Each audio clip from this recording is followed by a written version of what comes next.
We are having smaller beans than we used to have, much of withered beans than used to be the case.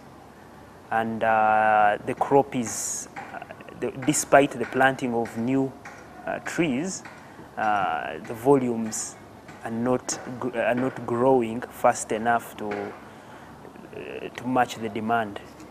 Our main problem is the withering of the beans.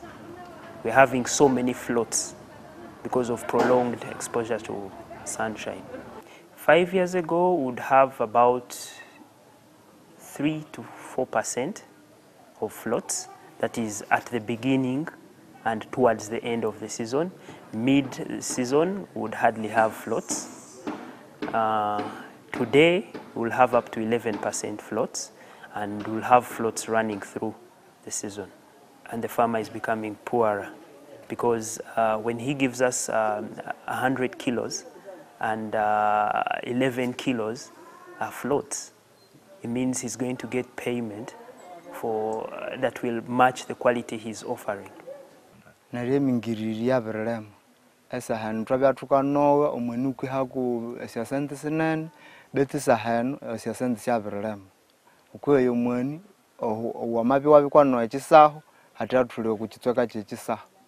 A bag whereby one is expecting around 50 kilograms, find that one gets 20, 15, like that. So sunshine is really a burden to us. One could even get ashamed taking coffee for weighing. One could wonder to what is happening actually, because it would bear nothing inside. Areas that are currently still suitable for growing Arabica coffee require adaptation strategies in order to sustain the livelihood of the farmers dependent on it. Well, in the end, it is the smallholder farmer who has to make the change. It is he who produces or she who produces the coffee, and the adaptation will have to take place within that plot and within that farm. In the areas where farmers are already in a marginal area, it may not be suitable even to continue with Arabica production. These farmers may have to shift to Robusta, they may have to shift to other crops.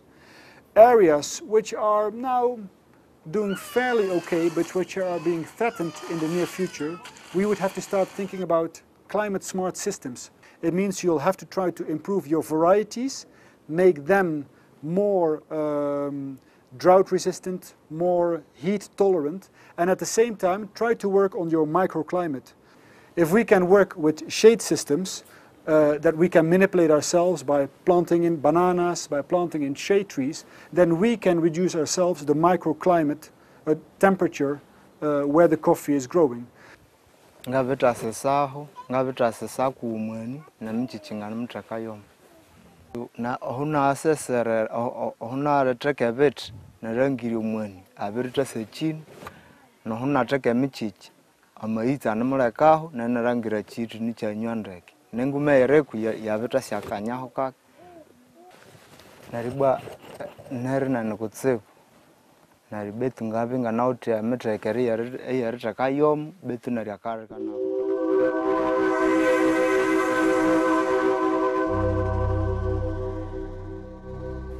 Kwa butuko bukasembere bakalinkana ya batri bama bana misomo eyanga beesi akubanga nangumweni oyo kutsi bama bana kutsi government ya mabayamba ikaba oticha bakala trembu twimbyaka kutsi bakitwa bokukabulia nari balinkana yangu mweni oli anga nakurandake elirwa mu myaka yenyuma omwani sekulirwa sanse abesuberera hesi nari chikabya nga chikashuyamba risubura bihimba na bikusa ndemne tukashuna mu behera nare kono kichikatwa tikakosi beto kurandira omwani sa chirwa kwa sensia haba tande asako omwani paka numana na tukashuna tamarusho ndakiswa na mbere nyetu teacher na tukabya tunamulengikanyere erihira kuukwa maha sitwanga tutukerekerania kwa bari byasatra hata paka tukashuna murolera rawo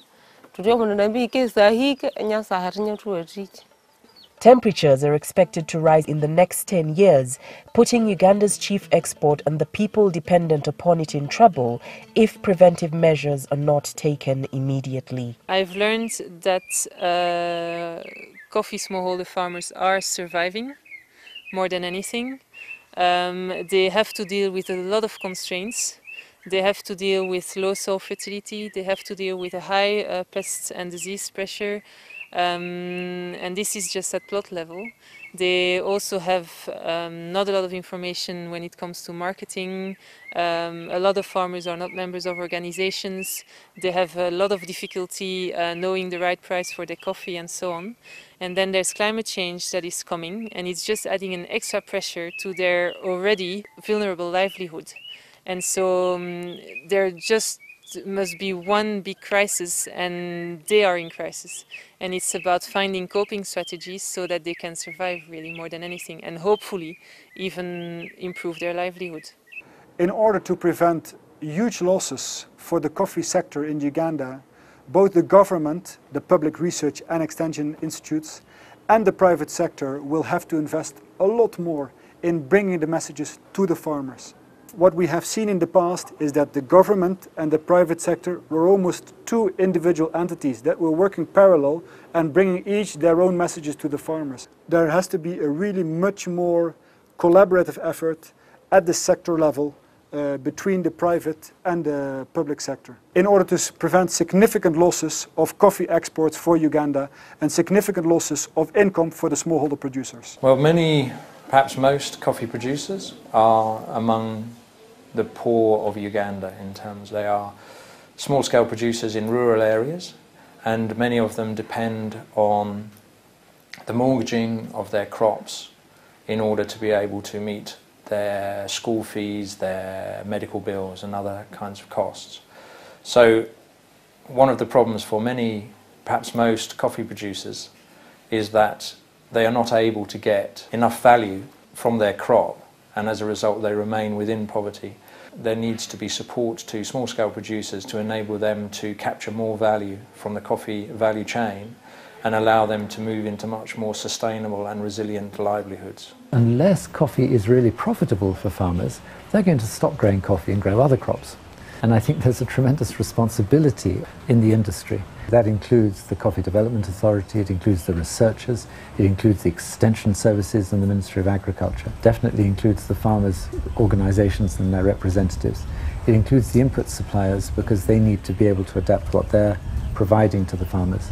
And it needs definitely both the export side of the industry because they're the interface with the market, which is so vital, to give them the information and the tools that they need in order to be able to address the problems that climate change is increasingly posing for their production.